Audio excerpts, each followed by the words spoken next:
Hey guys, welcome to SNL Gaming, and today we have a review of the AMD R9 295 X2.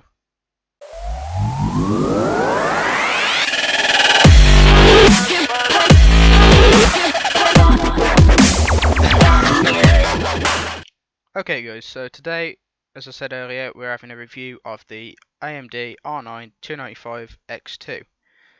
Now, this card is 31.5 centimeters long, so it won't fit in all the cases, either because non-removable hard drive bays are in the way, or if there's something else in the way, like maybe fans, rad, or the case just isn't long enough if you've got a very small PC case.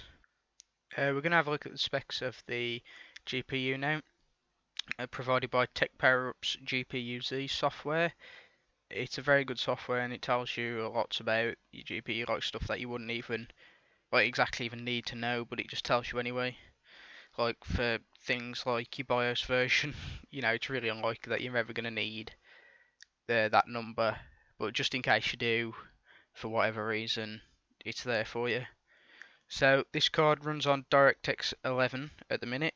It is DirectX 12 compatible, so with Windows 10 you can use the DirectX 12 there and take advantage of the features that comes with. Now the GPU clock speed is 1018 MHz.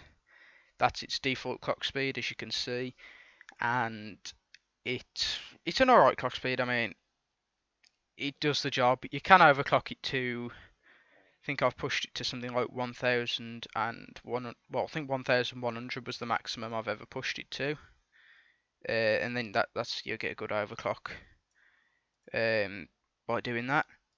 So then, if you look at the memory clock, it's 1250 megahertz. Again, that can be pushed up, but I left that alone for my overclocks, because sometimes it can mess things up that you don't really want it to, but yeah, that's just the way. So, I've got some Firestrike 3D Mark, Valley Benchmark, and Heaven Benchmark, benchmarks for the card, and they're all stock speeds. It's not overclocked, so I'll put them in the video and you can have a look. Just before we go, the card has two GPUs, and they're running Crossfire, but they're on the same board. So there's a 512-bit bus interface.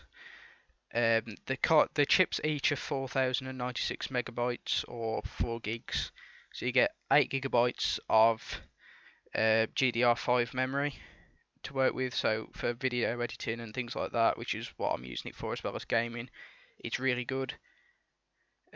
Plus, because it's AMD, it's relatively cheap as well.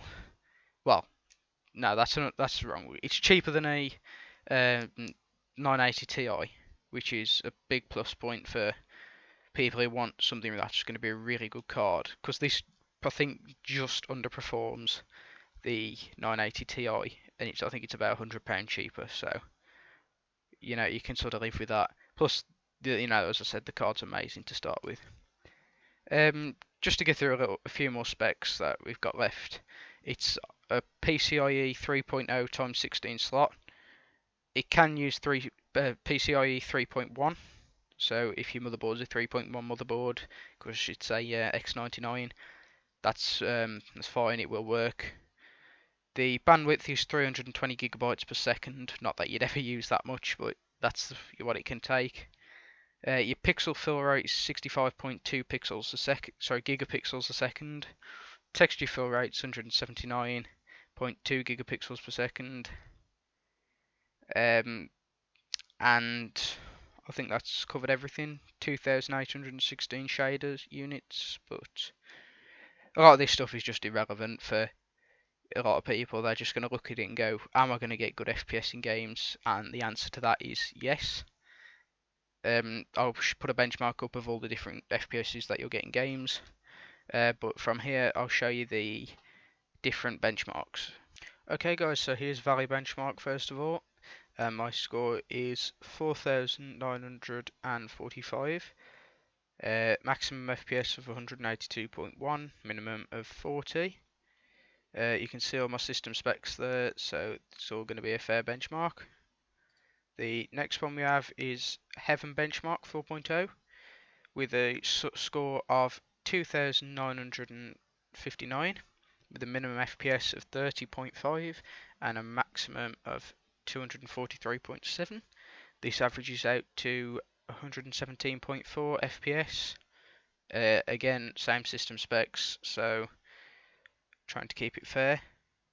After that, we have 3D Mark 11 with a score of 17,301, which is better than 96% of all results.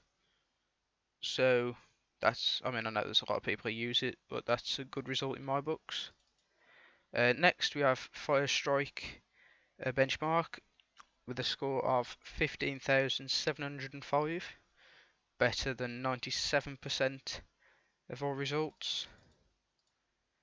And finally, we have the FPS benchmark of all the different games that you could play.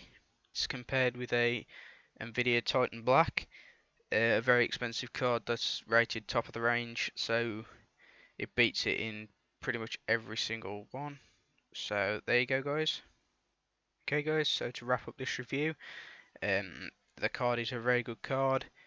It's not too expensive anymore. It used to be around £1,000, but now it's dropped to about 500, maybe 600 if you're not getting it at a good deal. So, as I said earlier, cheaper than a GTX 980 Ti, and in my opinion, it's a better choice. So, thank you for watching SNL Gaming's video. It's been Lewis today, and I hope you enjoyed. Please hit the like button if you'd like to see a review of the HyperX Cloud headset for PC, and please subscribe. Thanks for watching, guys.